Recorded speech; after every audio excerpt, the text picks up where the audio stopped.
Assalamualaikum warahmatullahi wabarakatuh. Hari ini kita akan belajar tema 3, subtema 4, pembelajaran yang kelima. Mari kita langsung saja ke materinya.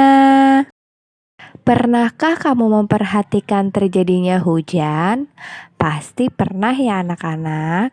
Nah, di sini kita akan mempelajari tentang proses terjadinya hujan. Hujan terjadi karena adanya perubahan wujud.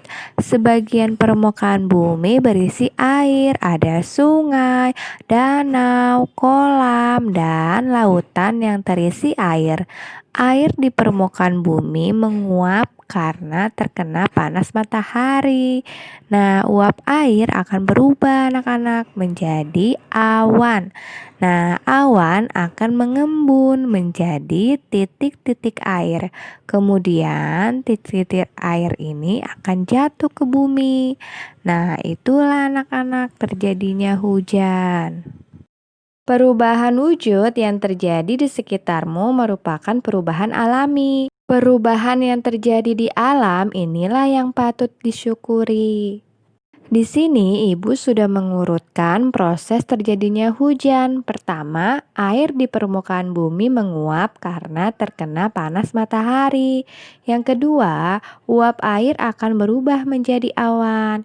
Yang ketiga, setelah itu terjadi proses pengembunan di mana uap air berubah menjadi titik-titik air. Yang keempat, butiran-butiran air jatuh ke permukaan bumi. Yang kelima, air hujan yang jatuh ke bumi akan berkumpul dan kembali menguap. Nah, ini adalah siklus terjadinya hujan anak-anak. Siti hendak pergi ke rumah teman untuk mengerjakan tugas. Saat itu hujan turun dengan derasnya. Siti menunggu hingga hujan reda. Hujan turun sejak pukul 7.15 pagi dan berhenti pukul 9:10. Berapa lama hujan turun anak-anak? Nah, tadi hujan turun itu pukul 7:15. Pukul 7:15 ke angka jam 8 itu butuh waktu 45 menit. Lalu dari jam 8 menuju ke jam 9 itu butuh waktu 1 jam anak-anak. Lalu dari jam 9 menuju ke jam 9:10 itu membutuhkan waktu 10 menit. Maka lamanya hujan turun itu membutuhkan waktu 45 menit, 1 jam 10 menit. Lalu kita jumlahkan anak-anak, 45 menit ditambah 1 jam ditambah 10 menit. Hasilnya 1 jam lebih 55 menit. Nah, diingat-ingat ya, kita harus mencari satuan waktu yang sama dulu nih anak-anak. Nah, maka kita pertama akan menghitung jamnya terlebih dahulu. Kemudian kita menghitung menitnya anak-anak. 45 menit ditambah 10 menit. Itu hasilnya 55 menit. Berarti 1 jam 55 menit.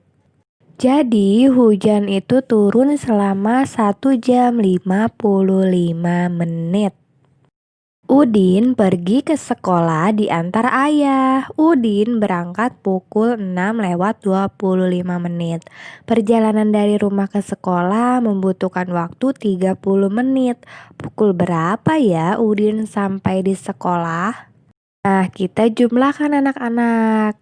Menit dengan menit, jam dengan jam.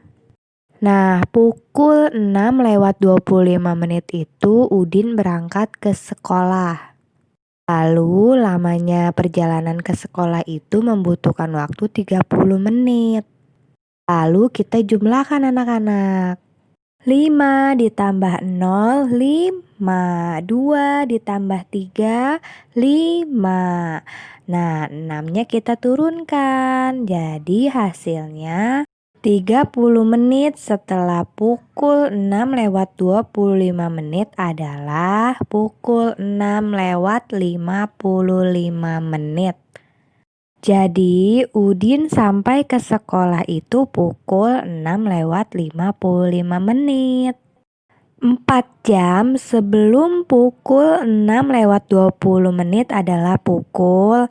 Nah, kalau sebelum berarti kita kurangi anak-anak. Pukul 6:20 kita kurangi pukul 4. Nah, kita kurangi dari angka belakangnya anak-anak. 0 dikurangi 0, 0. 2 dikurangi 0, 2. 6 dikurangi 4, hasilnya berapa? 2. Jadi 4 jam sebelum pukul 6:20 adalah pukul 2:20. Lanjut soal berikutnya, 45 menit setelah pukul 4:15 adalah pukul. Nah, kalau setelah berarti dijumlahkan. Pukul 4:15 ditambah pukul 45 menit. Kita jumlahkan 5 ditambah 5, 10. Nolnya di bawah, satunya di atas.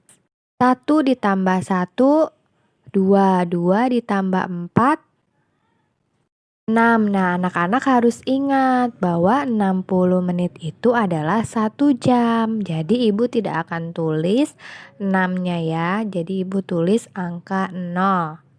Mengapa ditulis angka 0? Karena 60 menit itu adalah 1 jam anak-anak. Nah, 1 jamnya kita jumlahkan di sini nih anak-anak, di atas nih, disimpan di atas. 1 ditambah 4, 5. Jadi 45 menit setelah pukul 4:15 adalah pukul 5. Ketika musim hujan, hampir setiap hari hujan turun. Coba perhatikan waktu hujan turun dan berhenti. Amatilah selama 3 hari. Hitunglah lama waktu hujan setiap harinya. Nah, di sini ada awal hujan turun dan hujan berhenti.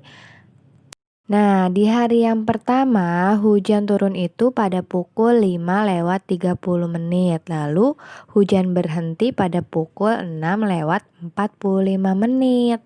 Nah, anak-anak bisa mengurangi waktu hujan turun dan waktu hujan berhentinya. Nah, di sini Bu mencari lama hujannya seperti ini anak-anak. Pukul 5:30 dikurangi pukul 6 itu hasilnya 30 menit. Lalu pukul 6 dikurangi pukul 6:45 itu hasilnya 45 menit. Nah, kemudian dijumlahkan 30 menit ditambah 45 menit hasilnya 75 menit. Jadi 1 jam lebih 15 menit. Kemudian hari yang kedua pukul 8:15 hujan turun. Kemudian hujan berhenti pukul 9:55. Lama hujan turunnya berarti dikurangi anak-anak.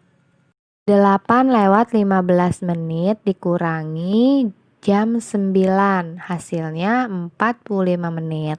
Kemudian jam 9 dikurangi jam 9:55, hasilnya 55 menit. Nah, kita jumlahkan nih anak-anak, 45 menit ditambah 55 menit, hasilnya 95 menit. Jadi 1 jam lebih 35 menit.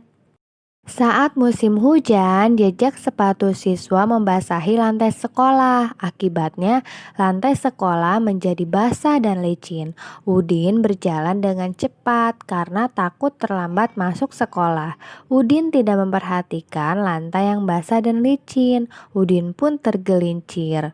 Buku yang dibawanya jatuh berserakan. Udin terlihat menahan sakit di kakinya. Nah, di sini Udin tidak berhati-hati nih anak-anak. Akibatnya dia tergelincir dan bukunya berserakan anak-anak. Jika kamu berada di dekat Udin saat itu, maka apa yang kamu lakukan anak-anak? Tentunya yang akan kamu lakukan pasti akan menolongnya ya anak-anak. Membantu Udin untuk berdiri, terus membantu Udin merapihkan bukunya. Jika kakinya terluka, maka kita akan membawanya ke ruang UKS. Nah, itu tadi anak-anak, jika kita dekat dengan Udin. Mengapa kita perlu menolong orang lain? Karena manusia adalah makhluk sosial yang tidak bisa hidup tanpa orang lain. Dengan saling tolong-menolong, tentu kita akan bisa menjalani semuanya dengan lebih mudah. Nah, itu tadi anak-anak pembelajaran kita hari ini. Tema 3, subtema 4, pembelajaran yang kelima. Semoga video ibu bermanfaat untuk anak-anak. Semoga anak-anak bisa memahami apa yang telah ibu sampaikan. Terima kasih sudah menonton video ibu. Sampai jumpa di video ibu selanjutnya. Wassalamualaikum warahmatullahi wabarakatuh.